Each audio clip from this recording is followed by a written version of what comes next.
Hello friends, अभी हमने ये फर्स्ट पार्ट में बात की थी सेक्शन 2 के बारे में, जो कि सीपीसी से रिलेटेड था। उसी में सेक्शन जो प्रीलिमिनरी है उसमें 5 सेक्शंस दिए गए हैं, जिसमें 3 4 5 2 3 4 5 दिए गए हैं। तो मैं तीसरे को जा रही हूँ पढ़ने। दोस्तों ज़रा ध्यान से सुनिएगा, ये आपके प्री एग्ज़ाम के लिए बहुत ही ज़्यादा इम्पॉर्टेंट है। और एवरी स्टूडेंट जो कि यूपीएससी और यूपीपीसीएसजे की तैयारी कर रहे हैं तो उनके लिए सीपीसी मस्ट इम्पॉर्टेंट है, जिसके कुछ सेक्शंस जो हैं वो बहुत ही सिविल नेचर के, सारे इसमें सिविल केसेस जितने भी होते हैं वो सिविल नेचर के इन्हीं से कमिट होते हैं। अगर आप कोई भी सिविल सूट दाखिल करते हैं तो वो इसके अकॉर्डिंग होता है। उसी तरीके से क्रिमिनल केसेस के लिए आईपीसी और सीआरपीसी की इम्पोर्टेंस ज़्यादा होती है। उसी तरह सिविल नेचर के केसेस के लिए सिविल का ये बहुत इम्पोर्टेंट होता है।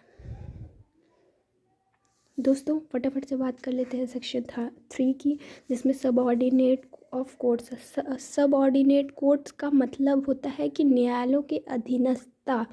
जैसे कि सुप्रीम कोर्ट से नीचे कौन होता है? हाई कोर्ट होता है। हाई कोर्ट से नीचे कौन होता है? डिस्ट्रिक्ट कोर्ट होता है। तो वो एक दूसरे के अधीनस्थ हैं, मतलब एक दूसरे के अंडर में हैं, एक दूसरे के इशारे पे काम करते हैं, उनकी परामर्श से करते हैं, उनके निर्देश और आदेश से करते हैं। तो हर न्यायालय किसी अपनी बड़ी कोर्ट के अधीनस्थ होता है। तो वही सेक्शन 3 में डिफाइन किया गया है, सबऑर्डिनेशन ऑफ कोर्ट, जिसमें लिखा है इस संहिता के प्रयोजन के लिए जिला न्यायालय उच्च न्यायालय के अधीनस्थ है, और जिला न्यायालय के अवर श्रेणी हर सिविल न्यायालय और लघुवाद न्यायालय उच्च न्यायालय और जिला न्यायालय के अधीनस्थ हैं। मतलब कि आप समझ रहे हैं सीधी भाषा में कि सेशन कोर्ट जो है वो, जो सेशन कोर्ट हो गया, सिविल कोर्ट हो गया, वो हाई कोर्ट के अंडर में रहेगा। उसी तरीके से जो सिविल कोर्ट है वो, जो सिविल कोर्ट है उसके नीचे जो मजिस्ट्रेट कोर्ट हो गई वो उनके अंडर में काम करेगी। तो अपने बड़े से अपने नीचे वाले में लोग उसके अधीनस्थ काम करेंगे। उसी तरीके से दोस्तों बात कर लेते हैं चौथे की। चौथे सेक्शन में 1 और 2 सब क्लास दिए गए हैं, तो इसको मैं फटाफट से पढ़ती हूँ। जिसमें सेविंग्स के बारे में बताया गया है। Savings, what is a savings?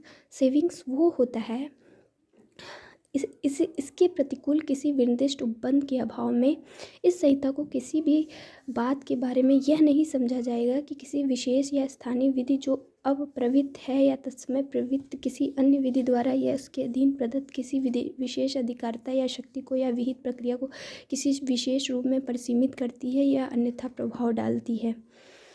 मतलब इसको कह, और इसका सेकंड जो है विशिष्टता और उपधारा 1 में अंतर्विष प्रतिपादना की व्यापकता पर प्रतिकूल प्रभाव डाले बिना इस संहिता की किसी बात के बारे में यह नहीं समझा जाएगा कि वह किसी ऐसे उपचार पर सीमित करती है या उस पर अन्यथा प्रभाव डालती है जिसमें भूधारक भूस्वामी भूभाटक की वसूली ऐसी भूमि के उपज करने के लिए तस्मय प्रवृत्त किसी विधि के अधीन रखती है। तो ये हो गई दोस्तों व्यावृत्तियाँ। उसी तरीके से बात कर लेते हैं सेक्शन 5 की, जिसमें 1 2 सब क्लॉज दिया गया है। फ्रेंड्स इसमें कहा गया है, सॉरी फ्रेंड्स मैंने आपको बोला कि इसमें 5 सेक्शन जो हैं ये इस मतलब पेज की बात की है, इसमें 6 7 8 तक है फ्रेंड्स। तो प्रिलिमिनरी में 8 तक दिया गया है, जैसा कि इधर साइड में आपको मैं दिखाना चाहूँगी। ये 6 7 तक प्रिलिमिनरी में दिया गया है, 8 तक। ये आप दोस्तों देख लीजिए, इसमें 8 तक दिया गया है। तो मैं फटाफट से बात कर लेती हूँ 5 की, जिसमें कहा गया है जहाँ कोई राजस्व न्यायालय संहिता का राजस्व न्यायालय को लागू होना। राजस्व न्यायालय रेवेन्यू बोर्ड जो कि सिविल केसेस से ही संबंधित होते हैं, भूमि लैंड लॉ एसेस प्रॉपर्टी से रिलेटेड रेवेन्यू बोर्ड बनाए गए हैं।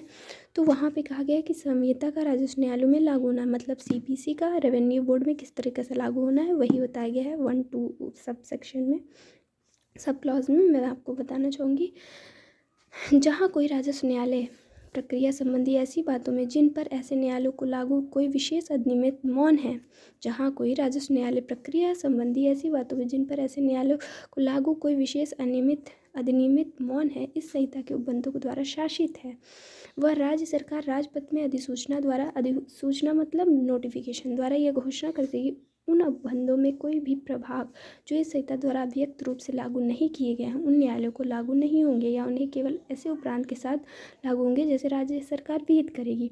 मतलब जहाँ ऐसे केसेस हों कि राज्य रेवेन्यू बोर्ड को ये लगे कि ये सीपीसी से भी गाइड नहीं हो रहे हैं, तो वहाँ वह राज्य सरकार की अधिसूचना प्राप्त करके ही उस पर कोई एक्शन लेगा और इसके विरुद्ध जाकर वह कोई कार्य नहीं कर सकता है। इसी प्रकार से सेकंड देख लेते हैं। सब सेक्शन में रेवेन्यू बोर्ड में ऐसा न्यायालय अभिप्रेत है जो किसी कृषि प्रयोजनों के लिए प्रयुक्त भूमि के भाटक, राजस्व या लाभों से संबंधित वादों या अन्य कार्यवाही को ग्रहण करने के लिए अधिकारता किसी स्थानीय विधि के अधीन रहते हुए, किंतु ऐसे वादों या कार्यवाही को विचारण सिविल प्रकृति के वादों या कार्यवाही को रूप में करने के लिए इस संहिता के दिन आरंभ अधिकारता रखने वाला न्यायालय सिविल न्यायालय इसके अंतर्गत नहीं आता है। तो जैसे कि यहाँ पे कृषि से रिलेटेड जो हो गया वो रेवेन्यू बोर्ड में आएगा, जिसमें ये कहा गया है कि भूमि से के भाटक, राजस्व या लाभों से संबंधित जो वाद होंगे वो सिविल कोर्ट में नहीं दाखिल होंगे, वो रेवेन्यू बोर्ड में दाखिल होंगे। उसी प्रकार से दोस्तों बात कर लेते हैं सेक्शन 6 की, जिसमें धन संबंधी अधिकारता दी गई है। पेक्यूनरी जुरिसडिक्शन, धन संबंधी अधिकारता क्या है कि अभिव्यक्त रूप से जैसा उपबंधित हो उसके सिवाय इसकी किसी बात पर ऐसा प्रभाव नहीं होगा कि वह किसी न्यायालय को उन वादों पर अधिकारता दे दे जिनकी रकम या विषय वस्तु मूल्य उसकी मामूली अधिकारता धन संबंधी सीमाओं से नहीं है। कि मतलब अपने क्षेत्राधिकार में न्यायालय उचित रकम का ऑर्डर कर सकती है, लेकिन उससे ऊपर का ऑर्डर वो नहीं कर सकती है। धन संबंधी अधिकारता उसकी सीमित है, वो उससे ज़्यादा धन का मांग नहीं कर सकती है। उसी तरीके से 7 में बताया गया प्रांतीय लघुवाद न्यायालय। लघुवाद न्यायालय वो होते हैं जैसे कि सरकी हो गया, जैसे छोटे केसेस जो मतलब छोटे केसेस होते हैं वो चलते हैं लघुवाद न्यायालय में, जो कि हो गया जैसे उन न्यायालयों पर जो प्रांतीय लघुवाद न्यायालय अधिनियम के अधीन या बराड़ लघुवाद विधि 1905 के अधीन गठित है, या उनके न्यायालयों में जो लघुवाद न्यायालय अधिकारता प्रयोग अधिनियम या विधि के अधीन करते हैं उन न्यायालयों को समरूपी अधिकारता का प्रयोग करते हैं। निम्नलिखित उपबंधों का विस्तार नहीं होगा। इस संहिता के पाठ के उतने अंश का जो उन वादों संबंधित जो लघुवाद के संज्ञान नहीं आते। दूसरा, ऐसे डिक्रियों का निष्पादन नहीं आएंगे। स्थावर संपत्ति के विरुद्ध डिक्री जारी करने के लिए नहीं हो सकते लघुवाद। निम्नलिखित धाराओं का अर्थात 9, 91, 92, 94, 95 स्थावर संपत्ति की कुर्की व्यादेश, स्थावर संपत्ति रिसीवर नियुक्त 94 प्राधिकृत कर दिया, उनसे संबंधित 96, 112 की धाराओं 15। उसी तरीके से दोस्तों बात कर लेते हैं सेक्शन 8 प्रेसिडेंसी लघुवाद न्यायालय।